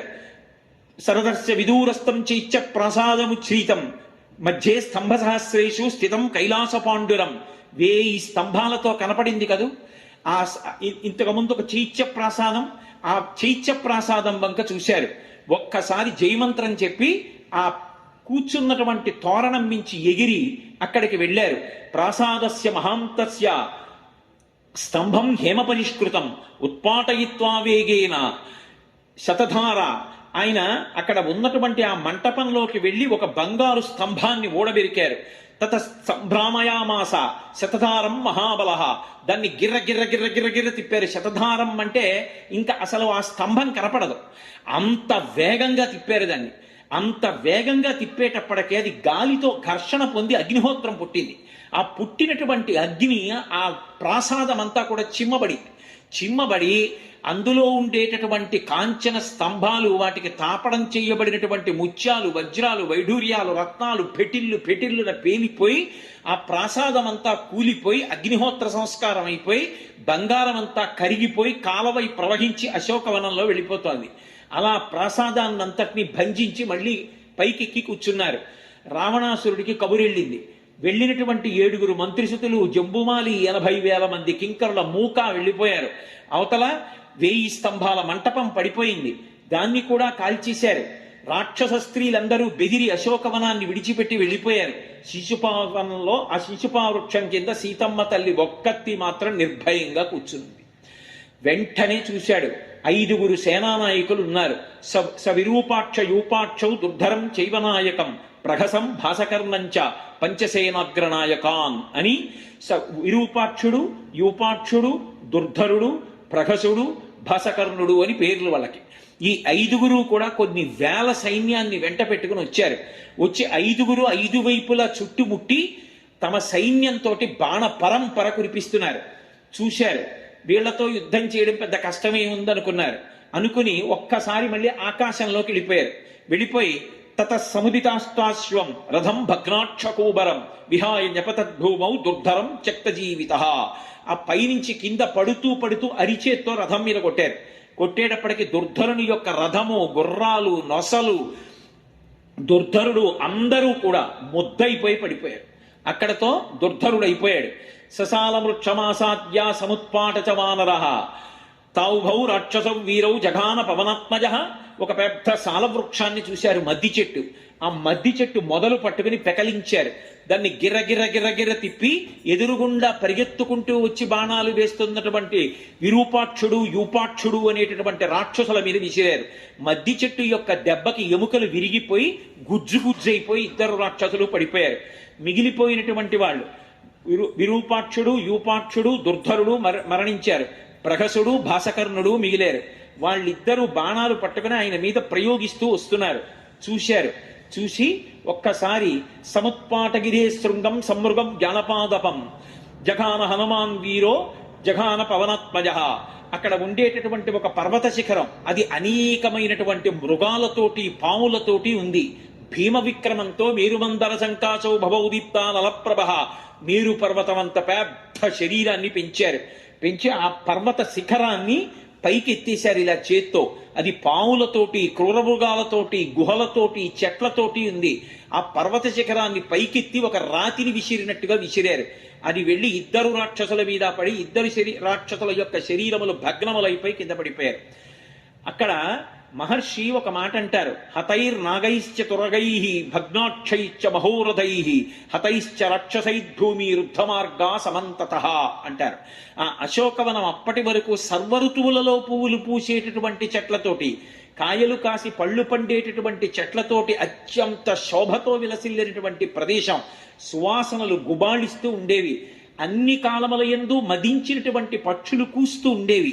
అంత సౌందర్యవంతంగా ఉండేటటువంటి ఆ ప్రమదావనంలో, అశోకవనంలో హనుమ భంజించిన తరువాత ఎంత విచిత్రమైనటువంటి పరిస్థితి ఏర్పడిందంటే, ఎక్కడ చూసినా తొండాలు తెగిపోయి, కాళ్ళు తెగిపోయి, కడుపులు పగిలిపోయినటువంటి కొన్ని లక్షల ఏనుగులు, నేల మీద పడిపోయి మరణించి నెత్తురోడుతున్నటువంటి గుర్రాలు, కోట్ల సైన్యం. అప్పటికంత సైన్యాన్ని పడగొట్టేశారు.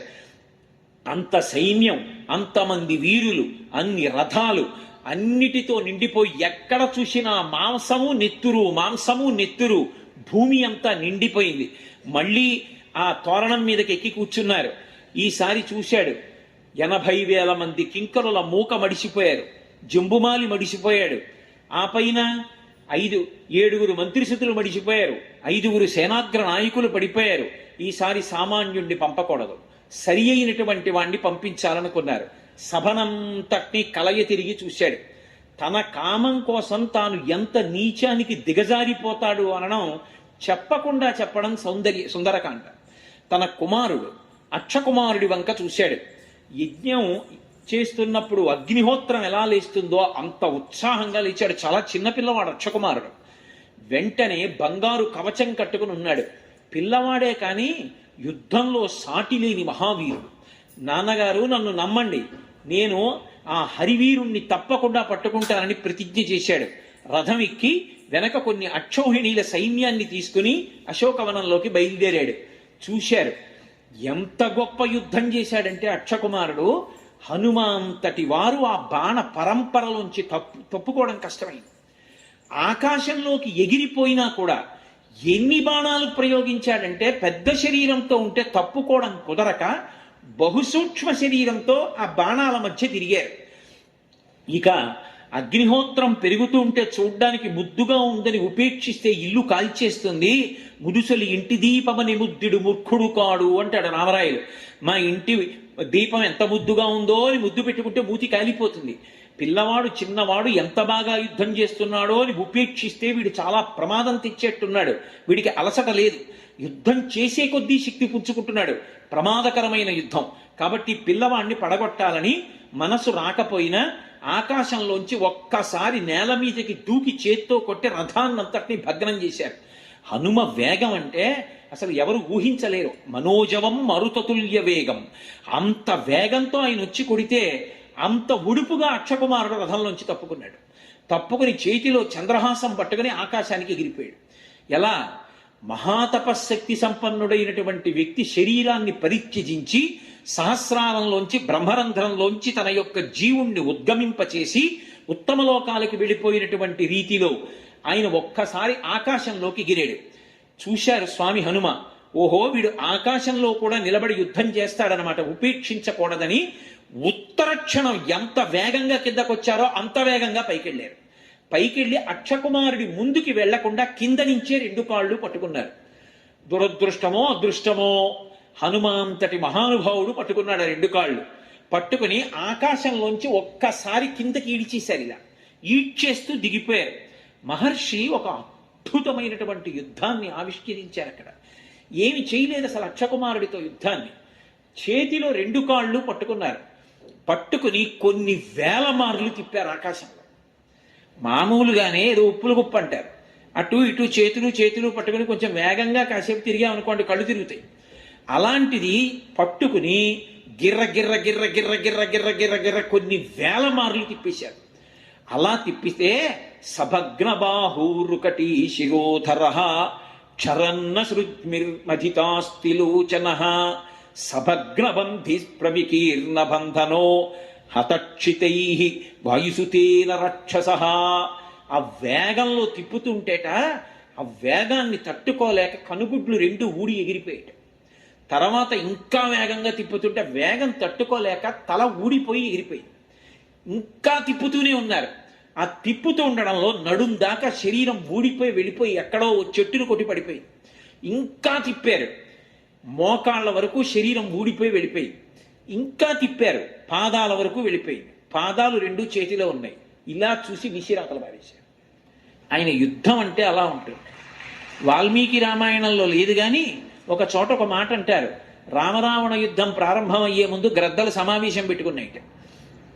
కావలసినంత విందు, ఎక్కడా ఎవ్వరూ భోజనాలకి డబ్బు కట్టక్కర్లేదు. కాబట్టి ఉపనయనాలు వివాహాలు ఉన్నవాళ్ళు చక్కగా చేసేసుకోండి. కానీ ఒక్కటి మాత్రం నియమం పెట్టుకుందాం, పళ్ళు ఊడిపోయినటువంటి గ్రద్దలు, ఓపికని గ్రద్దలు, హనుమ కొట్టిన వాళ్ళని తినండి. ఎందుకంటే అందులో ఇంక ఎముకలు అవి ఏమి ఉండవు, గుజ్జుంటు చక్కగా లేహ్యం తిన్నట్టుగా తీసుకుని తినేసేయచ్చు. కాస్త మధ్య వయస్కులైనటువంటి వాళ్ళు అంగదుడు, నలుడు, నీలుడు, జాంబవంతుడు ఇలాంటి వాళ్ళు కొట్టినటువంటి వాళ్ళని తినండి. చచ్చే వరకు కొడతారు, ఎముకలు గట్రా విరిగిపోయేటట్టుగా కొట్టి చంపుతారు. కాబట్టి మధ్య వయస్కులకి పెద్ద ఇబ్బంది ఉండదు, తినచ్చు. అందుకని వాళ్ళు తినండి. ఇంకా యువకులైనటువంటి గ్రద్దలు ఉంటారు, వాళ్ళు మాత్రం బాగా యువకులైనటువంటి వాళ్ళు ఉన్నారు. ఆ యుద్ధానికి రామచంద్రమూర్తితో వచ్చినటువంటి వానరాల్లో అటువంటి వాళ్ళు ఎవరిని చంపారో వాళ్ళు ప్రాణం పోయేటట్టుగా మర్మస్థానం మీద కొట్టి వదిలేస్తారు. వాళ్ళని తినడానికి దంతపుష్టి ఉండాలి. యువకులైనటువంటి గ్రద్దలు తినండి. రాముడు చంపిన రాక్షసులు ఉంటారు, ఎవ్వరూ తినకండి. రాముడు చంపిన రాక్షసుల్ని సాయంకాలం పట్టుకొచ్చి అక్కడ పెట్టండి, అందరం కళ్ళకద్దుకు తిందాం, ప్రసాదం అది అని గ్రద్దలు తీర్మానించుకున్నారు. అయితే ఒకటిది వాల్మీకి రామాయణం కాదు సుమండి, ఎవరో సంతోష ప్రకటనానికంటే రామరావణ యుద్ధంలో ఎవరెవరి యుద్ధశక్తి ఎలా ఉంటుందన్నదాన్ని ఆవిష్కరించడానికి చెప్పినటువంటి విశేషం అంతే. కాబట్టి ఇప్పుడు ఆ వచ్చినటువంటి వాడు అక్షకుమారుడు మడిచిపోయాడు. కొడుకు చనిపోయాడన్న వార్త వెళ్ళింది. మొట్టమొదటిసారి జీవితంలో బాధ అంటే ఏమిటో రావణాసురుడికి అనుభవానికి వచ్చింది. ఇప్పటి వరకు ఒకళ్ళని బాధ పెట్టడమే, తను బాధపడ్డం అంటే తెలియదు. అవతలవాడి బాధ ఎలా ఉంటుందో ఊహించినటువంటి సంస్కారం లేదు. మొదటిసారి కన్న కొడుకు పోయాడు. బాధ అన్నది కలుక్కున గుచ్చుకుంది.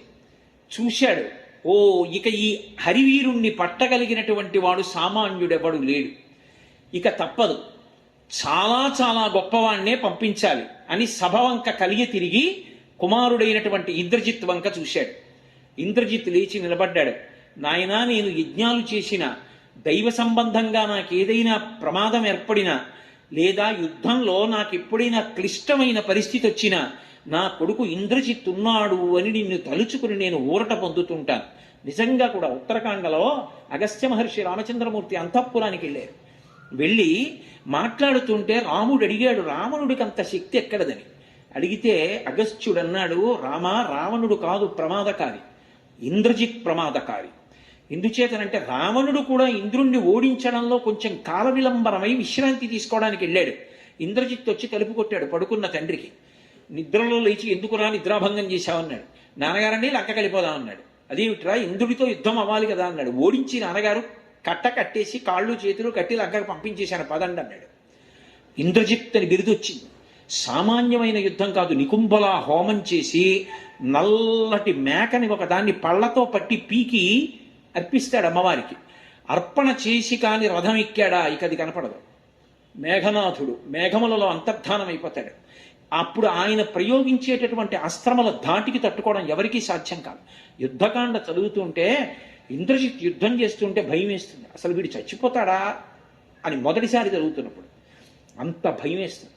నేను సంపూర్ణ రామాయణం చెప్పే రోజుల్లో యుద్ధకాండ చెప్తుంటే, ఇంద్రజిత్ యుద్ధం చేస్తుంటే ఆ విషయాలు చెప్తుంటే అలా శ్రోతలయ్య బాబోయ్ ఏమిటి యుద్ధం ఎప్పటికవుతుంది అన్నట్టు చూస్తుండేవారు.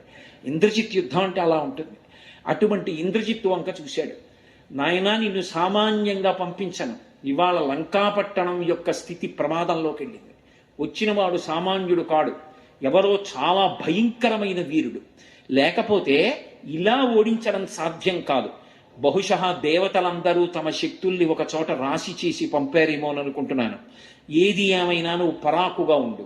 మొట్టమొదట ఒక విషయం గుర్తుపెట్టుకో, ఆ వానరము యొక్క వేగాన్ని తగ్గించాలి. ఆ వేగము తగ్గితే తప్ప పట్టుకోలేదు. పరాకుగా ఉండి కావలసినంత సైన్యాన్ని తీసుకుని వెళ్ళమన్నాడు. తెల్లటి దంతములు పూంచినటువంటి ఐరావతం లాంటి ఏనుగుల్ని 4 ఏనుగుల్ని రథానికి కట్టుకుని ఇంద్రజిత్ బయలుదేరాడు. ఇంద్రజిత్ పేరెత్తితే భయం వేస్తుంది. అటువంటి వీరుడు, అంత మాయాయుద్ధం నిజంగా. అటువంటి వాడు యుద్ధానికి వెళ్ళాడు. వెళ్ళి స్వామి హనుమతో యుద్ధం చేస్తున్నాడు. ఎన్ని బాణాలు వేసినా, ఎంత చేసినా, 48వ సర్గ నడుస్తుంటే ఇంద్రజిత్తు స్వామి హనుమ యుద్ధం చేస్తున్నటువంటి సర్గల్ని పారాయణ చేస్తే ఏలినాటి శని కూడా ఉపశాంతి చెందుతుంది. ఇవాళ జరుగుతున్నటువంటి ప్రవచనంలో చదువుతున్న శ్లోకాలు, ఆ యుద్ధం అంతా కూడా ఎంత ప్రబలమైనటువంటి ఉగ్రస్థితిలో ఉన్న గ్రహాలు కూడా ఉపశాంతి చెందుతాయి. ఇవి విన్నా చదివినా అంత శక్తివంతమైనటువంటి విశేషం నడుస్తోంది అని చెప్తారు సుందరకాండలో ఈ భాగం గురించి. ఎందుకంటే హనుమ అటువంటి స్థితిలో నిలబడి ఉంటారు, దుర్నిరీక్షుడై. కాబట్టి ఇంద్రజిత్ యుద్ధానికి వెళ్ళాడు. వెళ్ళి ఎదురుగుండా ఉన్నటువంటి హనుమని చూశాడు. ఎన్ని వేల బాణములు ప్రయోగించినా అసలు ఆయన చిక్కనే లేదు. ఆ బాణముల మధ్యలో సూక్ష్మ రూపంలో తిరుగుతున్నారు, అలసట లేదు. ఈ హరివీరుడి యొక్క వేగాన్ని తగ్గిస్తే తప్ప అసలు బంధించడం అనేటటువంటిది సాధ్యం కాదు. ముందు ఈయన వేగం ఆపాలి. ఆలోచించి ఆలస్యం చేస్తే ప్రమాదం వస్తుందని తత స్వయంభువైర్మంత్రై బ్రహ్మాస్త్రమభిమంత్రితం, ఒక్కసారి బ్రహ్మాస్త్రాన్ని అభిమంత్రించి విడిచిపెట్టాడు. బ్రహ్మాస్త్రం వెళ్ళి స్వామి హనుమని పట్టుకుంది.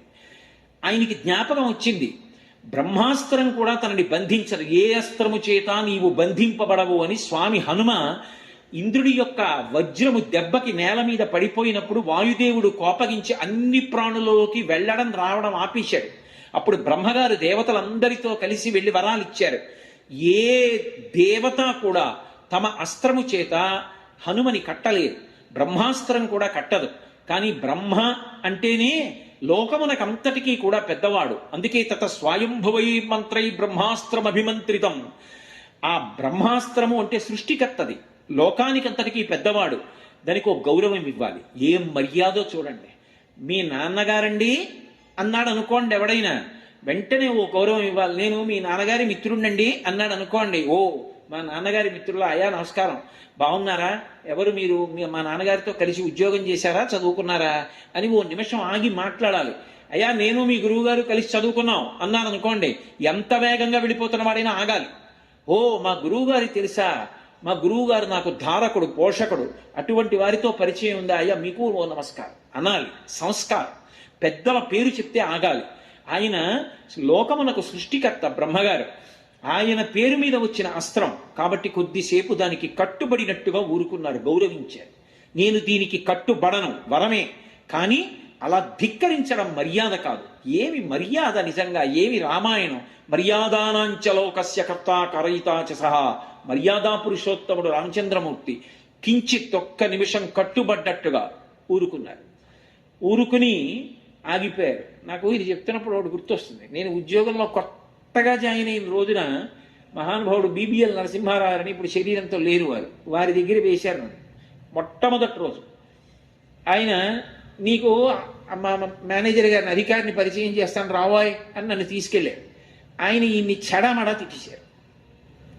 ఇలా ఎందుకు చేశావు అని ఏదో కాగితం చూపించి, ఈయన అక్కడ ఇలా అంటుండేవారు. ఆయన అక్కడ కూర్చుని, కాదండి ఇలాగే చెయ్యాలి, నేనేం తప్పు చేయలేదండి, ఇలాగే చేస్తారు అని చెప్పారు.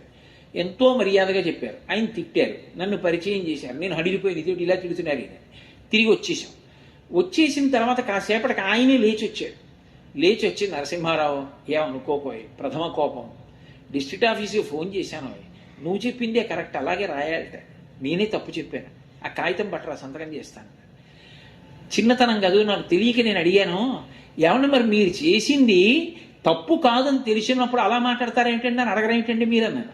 ఆయన నా వంక సర్రున చూసి అన్నారు, ఆ కుర్చీకి ఒక గౌరవం ఉంటుందయ్యా, ఇప్పుడే కాదు, నువ్వు ఉద్యోగం చేసినంత కాలం గుర్తుపెట్టుకో, ఆ కుర్చీలో ఒకరు కూర్చున్నారు అంటే ధిక్కరించకూడదు.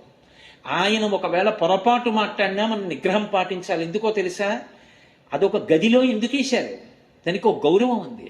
ఆ కుర్చీలో వ్యక్తిని అగౌరవపరిస్తే కుర్చీని అగౌరవపరిచినట్టు. రేపు నువ్వు కూర్చోవు పదోన్నతి పొందితే. కాబట్టి మౌనం పాటించాలి, అలా తొందరపడకూడదు. అందుకే నేను మాట్లాడలేదన్నారు. నా జీవితంలో ఇప్పటికీ నాకు అదే పాఠం. ఉద్యోగం చేసేటప్పుడు నాకు ఎప్పుడు ఆయన జ్ఞాపకానికి వస్తూ ఉంటారు. ఎంత మర్యాదగా మాట్లాడారో చూడండి హనుమ. అది బ్రహ్మాస్త్రం, సృష్టికర్త పేరు మీద వచ్చింది. కట్టుబడతాను కాసేపని కట్టుబడ్డారు. ఆయన ఎప్పుడైతే కట్టుబడ్డట్టుగా పడ్డారో ఈ తెలిసి తెలియనటువంటి రాక్షసులందరూ బయలుదేరి వచ్చారు. వచ్చి గబగబా నార తీసుకొచ్చారు, నారతాడు తీసుకొచ్చారు, చెట్టు పట్టలు తీసుకొచ్చారు, ఆయన్ని కట్టేశారు గబగబా. సబద్ధ స్త్రేణ విల్కేణ విముక్తో స్త్రేణ వీర్యవాన్ అస్త్రబంధస్య చాన్యం హీ నబంధం అనువర్తతే. బ్రహ్మాస్త్రం అంటే దానికి ఒక గౌరవం ఉంటుంది. అది కట్టిన వాళ్ళని తీసుకొచ్చి ఇంకో దాంతో కట్టారనుకోండి, అది వదిలేస్తుంది. కాబట్టి అది వదిలిపెట్టేసి. ఇప్పుడు ఒక ప్రమాదం వచ్చింది.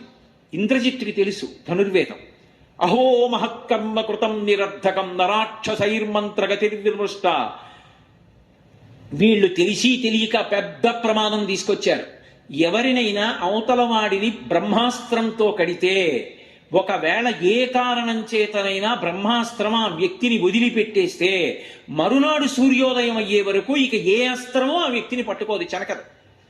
కాబట్టి రేపు సూర్యోదయం అయితే తప్ప హనుమని పట్టుకోలేదు, ఇక దొరకరీన. కాబట్టి సమస్తమైన లంక సంశయంలోకి వెళ్ళిపోయింది.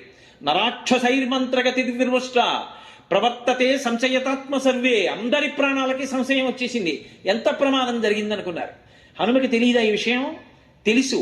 కానీ ఆయన ప్రయోజనం ఏమిటోసారి రావణాసురుడితో మాట్లాడడం. ఎంతసేపు ఈ దిక్కుమాల యుద్ధం, ఎంతమందిని చంపాలి? అందుకని ఆయన కట్టుబడినట్టు నటించారు. ఆయన ఏదో కట్టుబడిపోయారని వీళ్ళు అనుకున్నారు. చారుడు చారుడు అంటూ ఆయన్ని కొడుతూ ఈడ్చుకుంటూ సభలోకి తీసుకెళ్లారు. సభలోకి తీసుకెడితే ఎదురుగుండా కూర్చున్నాడు. పెద్ద నల్లటి మబ్బు మీద కొంగల బారు ఎగురుతుంటే ఎలా ఉంటుందో అలా ముత్యాల హారం ఒకటి మెళ్ళో వేసుకుని ఉన్నాడు. 4 మంత్రులు చుట్టూ పరివేష్టించి ఉన్నారు. 10 తలలతో ఉన్నాడు. వేలాడుతున్నటువంటి పెదవులు. నల్లటి మబ్బు ఆకాశంలోంచి దిగొచ్చి ఆసనం మీద కూర్చుందా అన్నట్టుగా ఉన్నాడు. అమృతాన్ని మదిస్తే వచ్చినటువంటి నురుగా అన్నట్టుగా ఉంది. తెల్లటి వస్త్రం కట్టుకున్నాడు. లోహితాక్షం, కళ్ళలోంచి ఎర్రటి కాంతులు వస్తున్నాయి. మహాబాహుం, పెద్ద పెద్ద బాహువులు, 20 బాహువులు, 10 తలలు, 10 నోళ్లు, జారుతున్నటువంటి పెదవులు, బయటికి వస్తున్న నాలుక, పెదవులు తడుపుకుంటూ కూర్చున్నాడు. మనిషిని చూస్తేనే భయం వేస్తుంది, అలా ఉన్నాడు. హనుమ రావణుని వంక చూశారు. అహో రూప మహోధైర్య మహో సత్వ మహోద్యుతి అహో రాక్షసరాజస్య సర్వలక్షణయుక్తత అన్నారు. అది ఒక మహానుభావుడి జీవితంలో ఉండేటటువంటి లక్షణం. ఆయన రోమకూపాల్లోంచి తేజస్సు కొడుతోంది. రావణుడి యొక్క రోమకూపాల్లోంచి ఆయన చేసిన తపస్సు అటువంటిది.